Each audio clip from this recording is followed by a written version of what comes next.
Picture this. It's 3 in the morning and you're jolted awake by frantic pounding on your front door. Your heart hammers against your ribs as you stumble through the darkness, wondering what catastrophe could drag someone to your doorstep at this ungodly hour.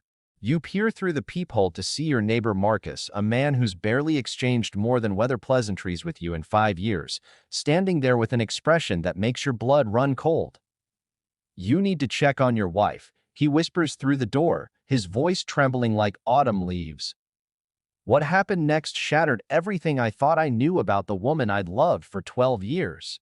If stories like this grip your soul and make you question everything you thought you knew about human nature, smash that subscribe button because what I'm about to tell you will haunt your thoughts long after this video ends. My name is David, and until that October night, I considered myself the luckiest man breathing. Sarah and I had built what everyone called a fairy tale marriage. It was the kind of woman who remembered your coffee order after meeting you once, who could make a Tuesday feel like Christmas morning with just her laugh echoing through our kitchen. We'd met during a rainstorm outside a bookstore, cliché as hell but true. She was clutching a copy of The Great Gatsby, and I'd offered her my umbrella. 12 years later, she still kept that rain-warped book on her nightstand, claiming it brought us luck. But lately, something had shifted in the atmosphere of our home. Sarah had become distant. Not in the obvious ways that marriage counselors warn you about. She wasn't cold or argumentative. Instead, she developed this habit of staring past me when I spoke, as if she were solving complex equations in her head. Her phone buzzed constantly with what she dismissed as work emergencies, and she'd started taking calls in the bathroom with the shower running. The night Marcus knocked, Sarah had claimed exhaustion and retreated to bed at 9:30. I'd stayed up watching old westerns, nursing a bourbon that tasted like regret for reasons I couldn't name. When Marcus appeared at my door, his weathered face etched with something between pity and terror, I knew my world was about to implode. "She's not in your bedroom, David," he said, wrapping his coat tighter against the October chill. "My bedroom window faces yours. Has for 20 years. Tonight, I couldn't sleep, and I saw," he swallowed hard. "I saw someone climbing down from your second-story window about an hour ago. Someone who definitely wasn't you." My legs nearly buckled. The reasonable part of my brain conjured innocent explanations, a burglar, maybe, or Sarah sleepwalking in some bizarre new manifestation. But my gut, that primitive alarm system we pretend doesn't exist, screamed the truth I wasn't ready to hear. I crept upstairs, each step on our oak staircase sounding like gunshots in the silence. Our bedroom door stood ajar, exactly as I'd left it hours earlier. I pushed it open with the tip of my finger. The bed was empty.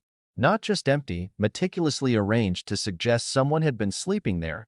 The covers were pulled up just so, with a body-shaped depression in the mattress that could fool anyone glancing in from the hallway. Sarah's phone lay on her nightstand, deliberately placed and powered off. Her purse sat in its usual spot on the dresser. Her car keys hung on their hook downstairs. Every prop carefully positioned to support the performance of a faithful wife sleeping peacefully while her husband watched television below. That's when I noticed the ladder. Our aluminum extension ladder, which normally lived locked in the garage, was propped against the house beneath our bedroom window. Sarah had planned this. Not just tonight, this had the hallmarks of a system, a routine practiced to perfection.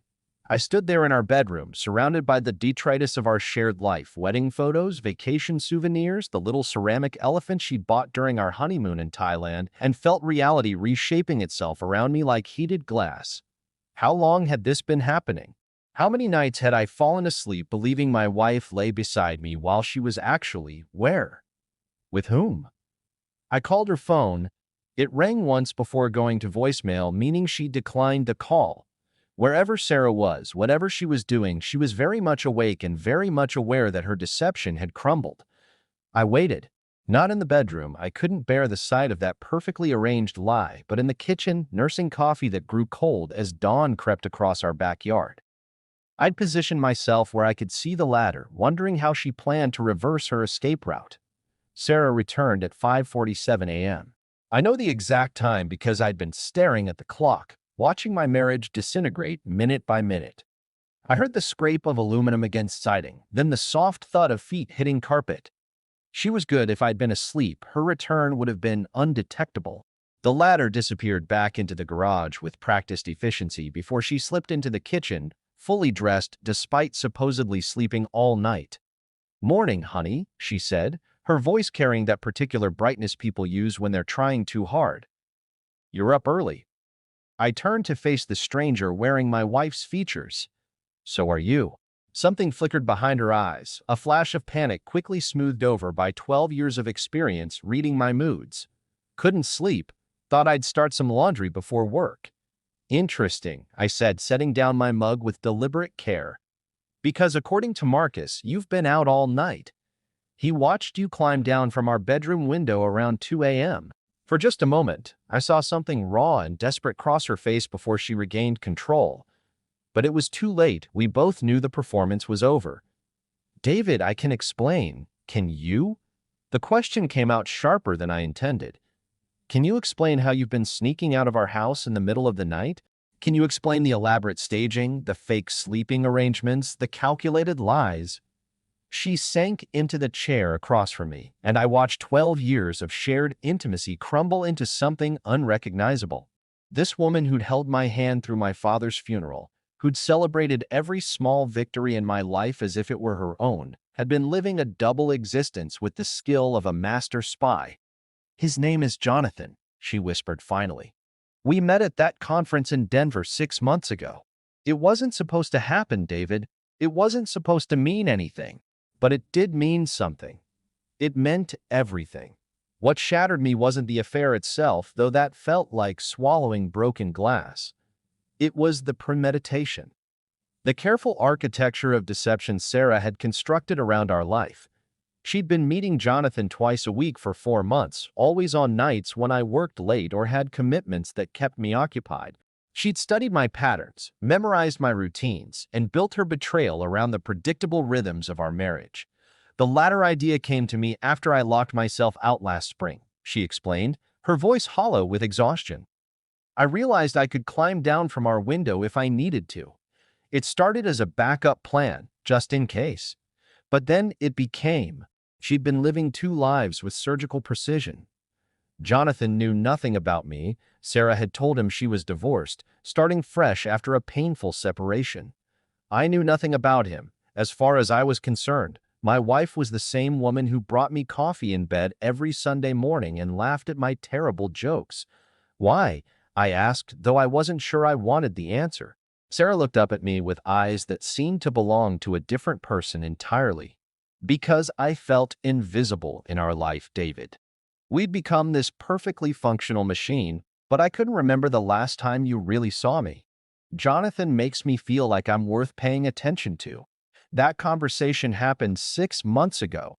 Sarah moved out 3 days later, taking nothing but her clothes and that rain-warped copy of The Great Gatsby. "We're divorced now. The papers came through last week. I still live in the same house, though I've moved the ladder back to its locked position in the garage. Sometimes I catch myself staring at that bedroom window, marveling at how someone can share your bed for 12 years and remain a complete stranger. Marcus still waves when he sees me in the yard. We don't talk about that October night, but there's an understanding between us, the recognition that sometimes being a good neighbor means delivering truths that shatter everything. I've learned that betrayal isn't always dramatic. Sometimes it's methodical, carefully planned, executed with the precision of someone who's thought through every angle except how it might feel to get caught. The woman I loved was real. The life we shared was real. But so was the woman climbing down from our bedroom window at 2 a.m., living a completely separate existence that I never could have imagined. Sometimes the people who know us best are also the ones most capable of deceiving us, because they understand exactly which truths we're not looking for. If this story reminded you that we never really know the people closest to us as well as we think we do, share it with someone who needs to hear it. And remember to subscribe for more stories that explore the complicated truths hiding beneath the surface of ordinary life. Because sometimes the most devastating betrayals come from the people who know exactly how to love us and exactly how to destroy us.